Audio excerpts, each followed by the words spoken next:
कायरा साहब बताइएगा कि इस वक्त जो सूरत हाल है, इमरान खान की तरफ से एक कमेटी अनाउंस की गई है कि वो मुज़ाकरात करे।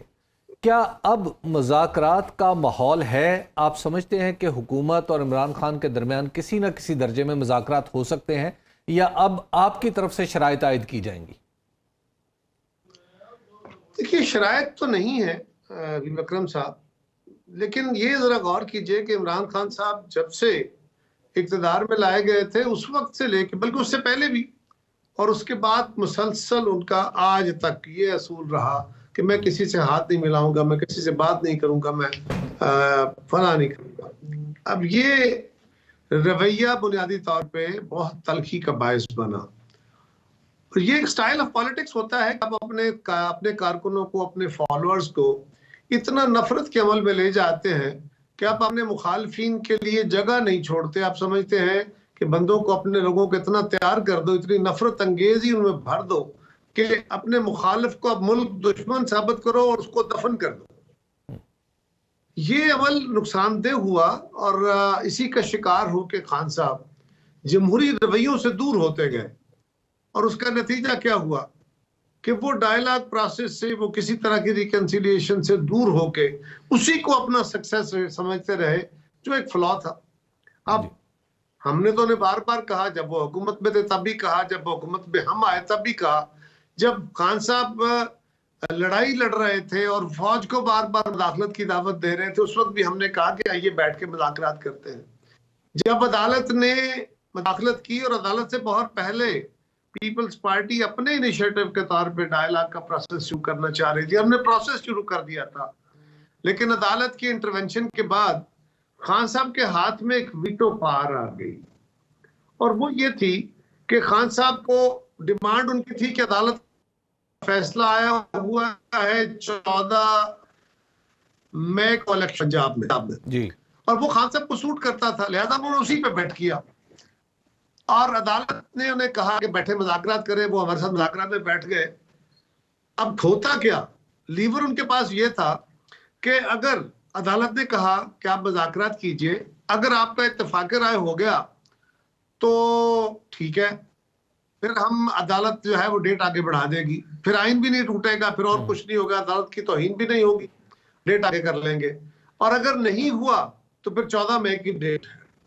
और खान साहब कह रहे थे कि 14 मई की डेट है, दोनों का इत्तेफाक था इस पे।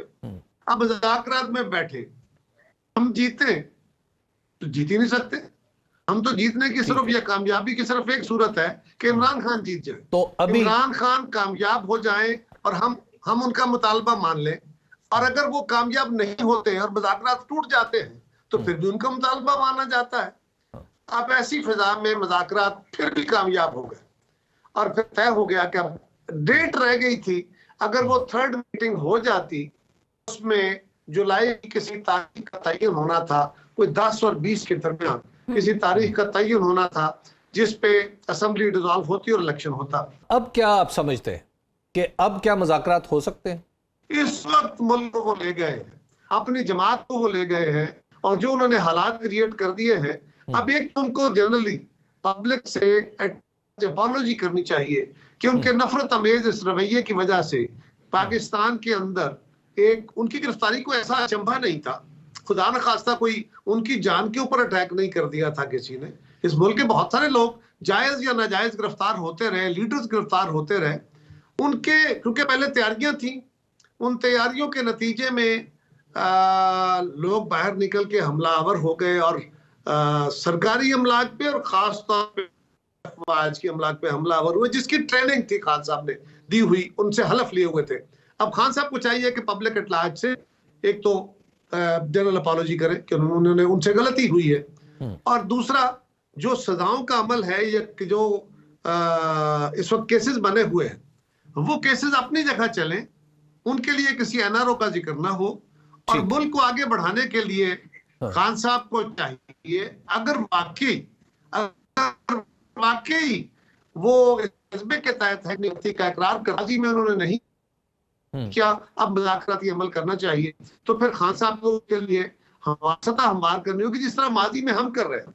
ठीक है, अब खान साहब ने अपनी पोजीशन चेंज कर ली है, लिहाजा अब उनको सतह हमवार करनी चाहिए और मुज़ाकरात बहरहाल डेमोक्रेसी का हिस्सा होते हैं, लेकिन अब उसके लिए एटमॉस्फेयर जो है वो उन्होंने खुद क्रिएट। तो कार साहब ये बताइएगा कि 9 मई के बाद जो पीटीआई के साथ हो रहा है, यानी पंजाब में उसके कारकुनों को गिरफ्तार किया जा रहा है, मतलब जो भी पॉलिटिकल यानी जो भी कोई पॉलिटिकल एक्टिविस्ट था वो इस वक्त पुलिस से डर के भागा हुआ है, उनके लोग उन्हें छोड़ छोड़ के जा रहे हैं। बाज़ लोगों का ख्याल ये है कि शायद किसी दबाव के तहत ऐसा हो रहा है।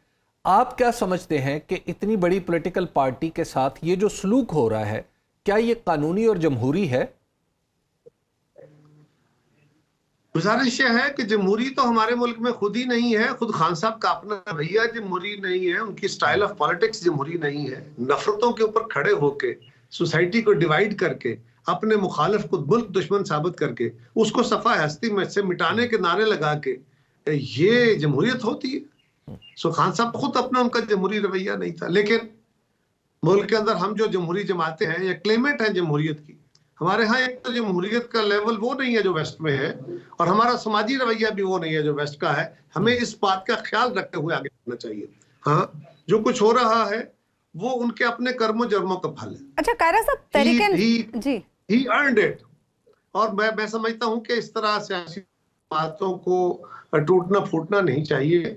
जमातें बाहर से तोड़ी भी जाए तो टूटा नहीं करती अभी विक्रम साहब। लेकिन ये बात भी दुरुस्त है कि उनके अपने साथी उनके रवैये से बहुत अरसे से तंग थे। हमारे साथ बैठ के जब गुफ्तगू करते थे, आपके साथ भी ऐसे कुछ दोस्तों का इंटरेक्शन होगा, वो कहते थे कि हम खान साहब को समझाते भी हैं, लेकिन वहां पे सिवाय गाली गलौज के, जो नफरत के, उसके अलावा वो किसी की बात सुनने को तैयार नहीं है। और वो लोग जो लड़ाई लड़ने और तसादम की तरफ चीजों को ले जाएं और हीट पैदा करें, उनकी गुफ्तगू सुनी जाती है। लेकिन कारा साहब, इसका एक पहलू कारकुन है ना, आम पॉलिटिकल कारकुन, वो बच्चे नौजवान जो किसी न किसी वजह से इस तहरीक इंसाफ के साथ थे। इवन खवातीन भी शामिल हैं। खवातीन भी शामिल है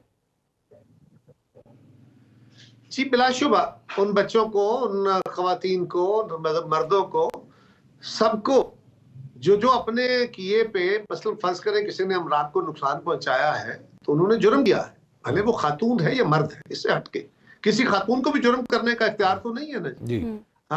किसी खातून को भी किसी पुलिस वाले को जख्मी करने का, उसकी तौहीन करने का इख्तियार नहीं है। आपको पता है ना, इंग्लैंड में जब राइट्स हुए थे तो वहां उन राइट्स के बाद जो अदालतें लगी थी या पुलिस ने पकड़ा था, तो बिल्कुल उसमें खवातीन को भी और मर्दों को एक साथ ट्रीटमेंट हुआ। जब अमेरिका में हुआ एक साथ ट्रीटमेंट हुआ। वहां तो बहुत ख्याल रखा जाता है ना जी ह्यूमन राइट्स का। और आप देखते हैं रोज आपके टीवी स्क्रीन हमें दिखाती है कि यूरोप के अंदर एहतजाज होता है तो वहां मर्दों को भी उठा के ले जाते हैं, औरतों को भी उठा के ले जाते हैं वहां, और मर्दों के भी ऊपर भी वाटर कैनन चलती है, औरतों के ऊपर भी वाटर कैनन चलती है। कायरा साहब, ट्रीटमेंट में फर्क पाकिस्तान में तो होना चाहिए ना, हम तो इस्लामी जमहूरिया पाकिस्तान है। हमारी खवातीन को भी इस बात का ख्याल रखना चाहिए जी। अगर आप इस्लामी जमहूरिया पाकिस्तान की खवातीन का ये क्लेम है तो फिर आपको भी ख्याल रखना चाहिए कि आपने वो हरकत नहीं करनी जिसके नतीजे में आपको कोई लाठी पड़ जाए। आपने वो हरकत नहीं करनी कि आप कानून की कदगन में आ जाएं। ये इस्लामी मुल्क होने का मतलब ये थोड़ा ही है। नहीं, बिल्कुल नहीं करनी चाहिए। लेकिन जिस तरह से हम वीडियोस में देखते रहे कि पुलिस वाले खवातीन को जिस तरह से उठाकर प्रिजन वैन में डाल रहे हैं, जिस तरह के खबरें हमें जेलों से आ रही हैं, क्या ऐसा होना चाहिए? जी, जेलों से जो खबरें आ रही है वो झूठ पे मबनी है। अभी वो इसी तरह स्पेकुलेटिव न्यूज़ के ऊपर, और ये जो सोशल मीडिया कैंपेन है पीटीआई की, इसके ऊपर खड़े होकर इस तरह की गुफ्तगू मत करें। ये मीडिया के अंदर इस तरह की डिबेट नहीं फैलनी चाहिए। सर्टिफिकेशन करें पहले, इसके बारे में किसी की प्रॉपर एलिगेशन होनी चाहिए, सर्टिफाइड, तब ये बात होनी चाहिए, वरना ये बहुत खौफनाक बात है। और ये भी कहेगा जी बात जी मेरी बात खत्म होते जी। दूसरी गुजारिश ये है कि हमारी बहनें हैं, हमारी माएँ हैं, हमारी बेटियां हैं, मैं बहुत एहतराम है उनका। मुझे ये बताइए कि किसी इंस्टॉलेशन पे जाके कोई मर्द हो या औरत हो, वो किसी पुलिस वाले को थप्पड़ मार सकती है, गालियां दे सकती है, पत्थर मार सकती है, या मर्द मार सकता है? अगर मारेगा तो क्या करना चाहिए? ठीक है, कानून को अपना रास्ता बनाना चाहिए। कारा साहब ये बताइएगा, गिरफ्तार करने, अच्छा एक मिनट है हबीब साहब, एक मिनट है, गिरफ्तार करना चाहिए। अगर वो खातून आगे से रेजिस्ट करेगी तो क्या करना चाहिए? नहीं, जाहिर है पुलिस का अपना तरीकाकार है, लेकिन बालों से पकड़ के तो नहीं घसीटना चाहिए ना। मेरी बहन अगर आप मुझे मुसलसल गालियां देती रहे मैं 2 3 4 दफा बर्दाश्त करूंगा, एक दफा मैं भी इंसान हूं ना। पुलिस वाले तो वैसे भी जरा तगड़े बगड़े, उनका रवैया ही बड़ा हार्श होता है। उनको जो खातून वो जिसको बालों से पकड़ा गया था, वो उनको क्या कह रही थी? वो नारे लगा रही थी, उनको गालियां दे रही थी। कायरा साहब, वैसे मेरे जहन में एक कमेंट आया है कि आप जैसा आदर्शी, आप जैसा जमहूरियत पसंद, जाहिर है आपको किसी की सर्टिफिकेशन की जरूरत नहीं है, लेकिन आप पॉलिटिकल कारकुनों पे होने वाले तशद्दुद को किसी भी हवाले से आप कंडेम तो करें ना। मैं कभी नहीं, मैं एक गुजारिश करूं, मैं तशद्दुद के खिलाफ था, हूं और रहूंगा जब तक जीऊंगा। लेकिन एक बात याद रखिए, तशद्दुद रियासत का हथियार होता है और सारी दुनिया में होता है। हम तो ह्यूमन राइट्स के हवाले से या समाजी हवाले से उतनी अवेयर सोसाइटी नहीं है। हबीब अकरम साहब स्कैंडिनेविया में, यूरोप में, जापान में, अमेरिका में जहां कहीं ऐसा होता है कि लोग अपने हदूद से बाहर निकलते हैं, पूरे जोर से पुलिस जो है वो ब्रूटल रवैया अख्तियार करती है। ये सिर्फ हमारे मुल्क में नहीं है। हम क्या तस्वर कर रहे हैं? चलिए, इसका आगाज पीटीआई से हो गया। फिर तो कायरा साहब, हम वेस्ट से बहुत सी अच्छी मिसालें भी अडॉप्ट कर सकते हैं जो हमने आज तक नहीं की। मुझे प्लीज बात खत्म करने जी, मुझे प्लीज बात खत्म करने दें। अर्ज यह है कि मुझे अपने उन कारकुनों से बहुत हमदर्दी है, हल्फन कह रहा हूँ। वो बड़े जज्बात से, बड़े नेक इरादों से, वो खवातीन भी, पढ़ा लिखी क्लास भी, वो नौजवान भी, बच्चे बच्चियां, वो इस उम्मीद से, हमारी घरेलू खवातीन इस उम्मीद के साथ इमरान खान के साथ आई थी कि ये तब्दीली लाएंगे, कि इस मुल्क में कोई अच्छे इस्लामी एक कानून लेके आएंगे, ये मदीने की रियासत के नारे लगा रहे हैं, ये इस मुल्क के अंदर इंसाफ लेके आएंगे, ये करप्शन का खात्मा करेंगे। अब वो जिसको खुद करप्शन किंग कहा, उसको अपनी जमात का सदर बना दिया। अब क्या करूं? अच्छा, कौन सा अपने दौर में वो इंसाफ लेके आए थे? सो उन लोगों के भी बड़ी बुरी तरह उनके जो इरादे टूटे हैं या उनके ख्वाब टूटे हैं। और ये भी है कि उन लोगों के नफरतों को या उनकी अगर बुराइयों के खिलाफ नफरत थी, उसको जिस तरह इमरान खान साहब ने अपने जदीद ये जो टूल्स हैं इनके जरिए जिस तरह इस्तेमाल किया है, उसको जिस तरह उन्होंने अच्छा कायरा साहब, यहाँ मैं आपसे ये भी सवाल पूछना चाहती हूँ। बढ़ाते हैं और आप अपनी नफरतों को इतना ज्यादा ले आते हैं अपनी टेक्नोलॉजी की बदौलत कि लोग लड़ने मरने को और अपने मुखालिफ को खत्म करने पे तैयार हो जाते हैं। ये रवैया नहीं होना चाहिए। और अब आखिरी गुजारिश ये है कि हमें अपने उन कारकुनों को जो पीटीआई के हैं उनके साथ नरम रवैया रखना चाहिए, मासिवाई उनके जो डायरेक्टली जराइम में शामिल हैं। हाँ, अगर वो सोशल मीडिया कैंपेन्स करते रहे और अब वो अपने किए पे नादम होते हैं और अब उनको मौका मिलना चाहिए ताकि वो किसी अच्छाई के लिए अपना काम करें। उनकी ये टेक्निकल स्किल्स जो है ये अच्छाई के लिए इस्तेमाल हो, बिल्कुल उनको मिलना चाहिए। कायरा साहब, तहरीक इंसाफ के जो रहनुमा पार्टी और सियासत छोड़ रहे हैं, क्या वो तमाम मुकदमात से बरी जिम्मा हो गए या उनके खिलाफ हुकूमत अब भी मुकदमात को परसू करेगी? मुझे नहीं पता जी कि उनके खिलाफ क्या मुकदमात थे, रेल में नहीं है। हाँ, अगर किसी ने जुर्म किया है तो उसने तहरीक इंसाफ छोड़ दिया तो जुर्म खत्म नहीं होता, उसका जुर्म अपनी जगह मौजूद है, उसको सजा मिलनी चाहिए। और जो लोग प्रोटेक्टिव कस्टडी में पकड़े गए, इस खदशे के तहत, ये कानून होता है ना, ये गवर्नमेंट का लॉ कि अगर आप विरासत समझ के नक्शे अमन के तहत जो लोग पकड़े गए, अगर वो आगे कहते हैं और तसल्ली करा देते हैं कि हम अमन को नुकसान नहीं पहुंचाएंगे, तो नेचुरली उनके साथ अच्छा सलूक होना चाहिए, उनके साथ बेहतर सलूक होना चाहिए। ठीक। अच्छा कायरा साहब, मैंने आपसे 2 सवाल पूछने हैं जो मेरे जहन में बड़े दिन से। जी हबीब साहब, एक तो ये है कि क्या ये जो लोग पीटीआई छोड़ रहे हैं, क्या इनमें से कुछ पाकिस्तान पीपल्स पार्टी ज्वाइन कर सकते हैं? क्योंकि बहुत सारे लोग ऐसे हैं जो पस मंजर जिनका पाकिस्तान पीपल्स पार्टी से जुड़ा हुआ है। और दूसरा सवाल यह है कि क्या आप 2023 में बर वक्त इलेक्शन पर अपनी पाकिस्तान पीपल्स पार्टी का जो मौक़िफ़ रहा है अब भी वही है या उसमें कुछ तब्दीली आई है और इलेक्शन बर वक्त ना होंगे? पहली गुजारिश ये है कि ये आपने दुरुस्त कहा कि जो लोग गए थे, जिनको सीटें लेने के लिए इमरान खान के पास भेजा गया था, वो हमारी जमात के ज्यादा लोग थे।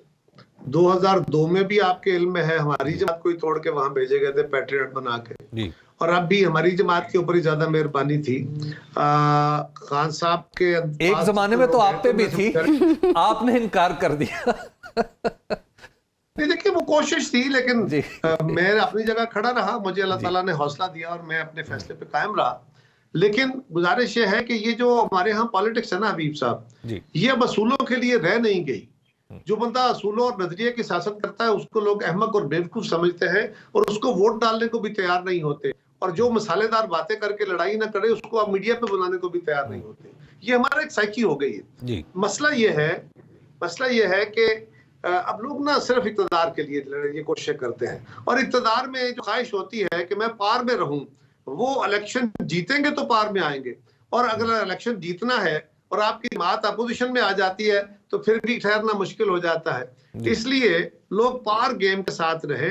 हाँ, पापी वो लोग वापस आना चाहेंगे तो पीपल्स पार्टी के पास भी बहुत सारी स्पेसेस मौजूद है, वहां पे पीपल्स पार्टी देख लेगी, और जहां कहीं पहले हमारे पास अपने लोग मौजूद हैं वहां ऐसी गुंजाइश नहीं होगी।